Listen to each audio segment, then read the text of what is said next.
नमस्ते मंडळी, कशी आहात सगळे? सर्व माता भगिनींना संक्रांतीच्या खूप खूप शुभेच्छा. ह्या वर्षीची संक्रांत 2025 सालची संक्रांत कशी गेली त्याचा व्हिडिओ खास मी तुमच्याकडे शेअर करणार आहे. ह्या वेळेची संक्रांत आपला इंग्रजी महिना संपल्यानंतर, वर्ष संपल्यानंतर जो महिना सुरुवातीला येतो तो पौष महिना म्हणजे जानेवारी महिन्यात मकर संक्रांती असते. काय काय वेळेस 14 तारखेला येते, काय काय वेळेस 15 तारखेला येते, पण ह्या वेळेस 14 तारखेलाच मकर संक्रांत आली आहे व भोगी 13 तारखेला आली. ती सोमवारची पौर्णिमा होती, त्या दिवशी भोगी होती. त्यासाठी भोगीचं खेंगट भाकरी केली. काय काय ठिकाणी सिंगसोला म्हणतात, काय काय ठिकाणी खेंगट म्हणतात. आमच्या इथं खेंगट सिंगसोला असे म्हणतात.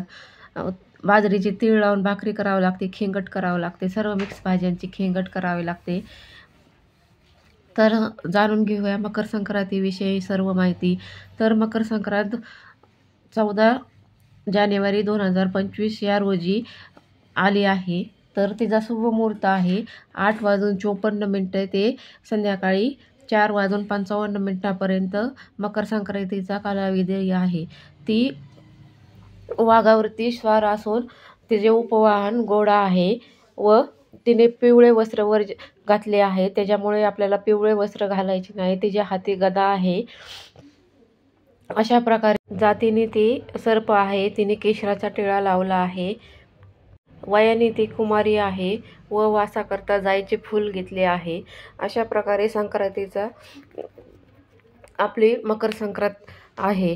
तर त्याच्यासाठी मी कशा प्रकारे 13 जानेवारीला भोगी संपन्न केली व 14 जानेवारीला आपली मकर संक्रांत साजरी केली. त्यासाठी हे खण असतात ते कुंभाराकडनं घेऊन यायचे असतात. ते स्वच्छ पाण्याने धुवून घ्यायचे, कारण की त्याला तडे जाऊ शकतात किंवा फुटू शकतात. म्हणून आपल्याला ते पाण्याने धुवून घेऊन नंतरच आपल्याला त्याची पूजा करायची आहे. काय काय ठिकाणी संक्रांती म्हणतात, काय काय ठिकाणी खण म्हणतात, काय काय ठिकाणी सुगड म्हणतात, पण आमच्या इथं खण किंवा संक्रांती म्हणतात. म्हणून काय काय ठिकाणी लाल खणही असतात. तुमच्याकडे ज्या प्रकारे खण वापरतात तुम्ही त्या प्रकारे तुम्ही खण वापरू शकता. आमच्या इथे काळे खण वापरतात म्हणून मी काळे खण घेऊन आले होते. अशा प्रकारे खण स्वच्छ धुवून नंतर एक कापड हातरून त्याच्यावरती आपल्याला खणांची पूजा करायची आहे, म्हणजे संक्रांतीची. अशा प्रकारे एका सुवासिनीचे 5 खण असतात व तुळशी मातेचे 5 खण असतात. 10 खण आपल्याला पूजेसाठी लागतात. तुमच्या येथे जेवढ्या सुवासिनी बायका घरात असतील त्या प्रत्येकी 5-5 खण एका सुवासिनीला लागतात. नंतर सर्व खणांना मी हळदी कुंकू लावून घेतले. आपल्याला खणांची पूजा करायची आहे घरी. अगोदर मी 8:30 वाजता खण आणून खणांची पूजा केली आहे. देवपूजा करून नंतर मी खणांची पूजा केली, कारण की आपल्याला पुरणपोळीचा स्वयंपाक बनवायचा. आमच्या इथं पुरणपोळीचा स्वयंपाक करतात. काय काय ठिकाणी तिळगुळाच्या पोळ्या करतात. आमच्या इथं पुरणपोळीचा स्वयंपाक असतो. नंतर हा ववसा आहे. ह्या ववशामध्ये सर्व आपल्या शेतमालाचा समावेश असतो, म्हणजेच घेवड्याची शेंग, वाटाणा, ज्वारीचे कणीस, वांग, गाजर, हरभऱ्याची गाठे, तीळ, तांदूळ ह्याचा आपल्याला ववसा बनवायचा असतो. ऊसही टाकतात, बोरं, हे जे आपल्या शेतामध्ये उपलब्ध असतो त्याचा ववसा बनवायचा असतो. काय काय ठिकाणी वेगवेगळ्या चालीरीती असतात, पण आमच्या इथं अशाच प्रकारे ववसा बनवला जातो. अशा प्रकारे सर्व खण आपल्याला ववशाने भरून घ्यायचे आहेत व त्याचे पाया पडून आपले सौभाग्य अखंड राहावे म्हणून देवाकडे प्रार्थना करायची. कारण की ह्या खणांचे महत्त्व संक्रांतीला खूप महत्त्वाचे असते. सुगड पूजन हे आपल्याला करावेच लागते. ह्याच्यातले 2 खण आपल्याला छोटे तुळशी पुढे ठेवायचे व 2 खण आपल्याला व्यवसायासाठी घेऊन जायचे व बाकीचे खण इथंच ठेवायचे व दुसऱ्या दिवशी म्हणजे संक्रांती दिवशी आपल्याला हे खण उचलायचे असतात. अशा प्रकारे मी खणांची पूजा करून घेतली. छानपैकी माझी सकाळची पूजा झाली खणांची. सुगड पूजनही म्हणतात, संक्रांतीची पूजनही म्हणतात. अशा प्रकारे ज्या ठिकाणी विविध नावाने ह्याला म्हणले गेले आहे. नंतर मी पुरणपोळीचा स्वयंपाकाला लागले. पुरणपोळीचा स्वयंपाक करायचा असतो. छानपैकी सर्व पुरणपोळीचा स्वयंपाक करून घेतला.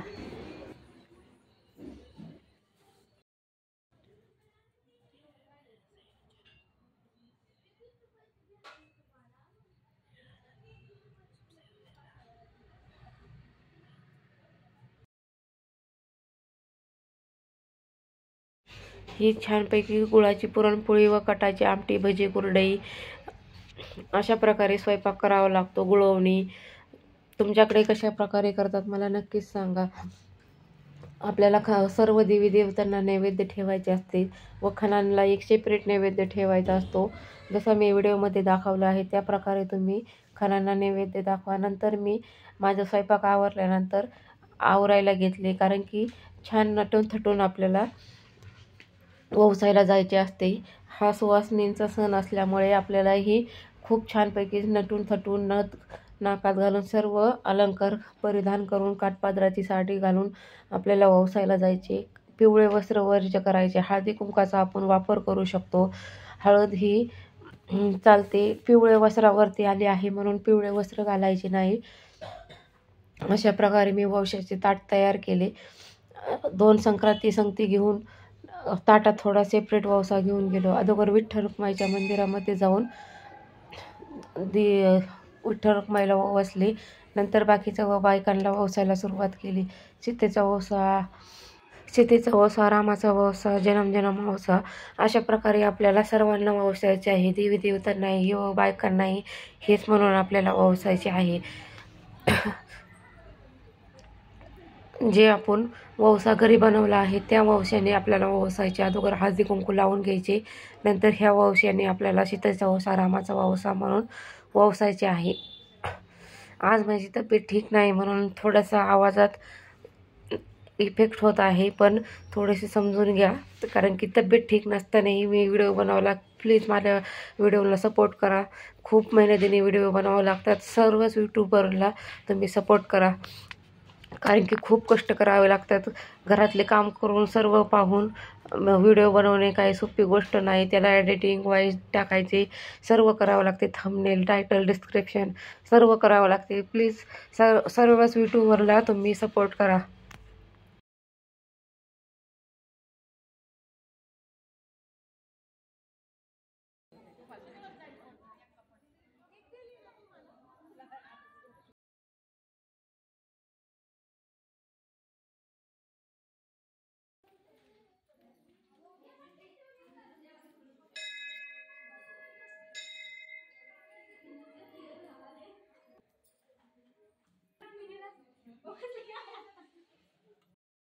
हे आमचे जुन्या म्हणजेच दिवेकरांच्या फॅमिलीचे जुने विठ्ठल रखुमाईचे मंदिर आहे. तिथेही जाऊन ववसले. तेथेच एका साईडला भैरवाचे मंदिर आहे, तिथेही जाऊन ववसले. नंतर महादेवाच्या मंदिरात जाऊन तेथेही ववसले व घरी आल्यानंतर आम्ही विडे घ्यायचे ठरवले. नंतर उपवास सोडला. अशा प्रकारे खणही आपल्याला देवासमोर आपण जो घरनं 2 खण घेऊन गेलते ते 1 खण तिथे ठेवायचा व तिथला 1 खण आपल्या ताटात ठेवायचा. म्हणजे 1 खण आपल्याला बदली करावा लागतो. नंतर महादेवाच्या मंदिरात जाऊन तेथेही मंदिरात जाऊन ववसले. मंदिराचे गेट लावले होते, कारण की आतमध्ये जाण्यास प्रवेश नव्हता. नंतर घरी आल्यानंतर हे विडे माझा विडा अशा प्रकारे आहे. 1 पान, सुपारी, हळकुंड, खारीक, खोबरं, विलायची, लवंग अशा प्रकारे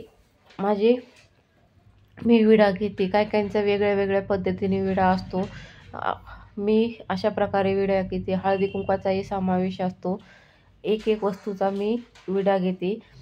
विड्यामध्ये आपल्याला काय म्हणायचे, सीतेचा विडा आला नगरी घ्या पदरी, घेती नार कुणाची देती नार कुणाची असे म्हणून 5 बायकांच्या पदरी आपला विडा द्यायचा व परत हळदी कुंकू लावून त्या बायकांनी आपल्याला परत आपल्या पदरी विडे घालायचे.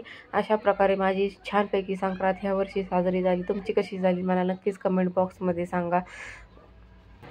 विडे घेणे खूप सौभाग्याचे मानले जाते. तुमची इथं पद्धत नसेल तर तुम्ही दुसऱ्या ठिकाणचे विडे घेऊन तुम्ही सुरुवात करू शकता. हे सौभाग्याची लेणे आहे, त्याच्यामुळे अखंड पाळले जाते.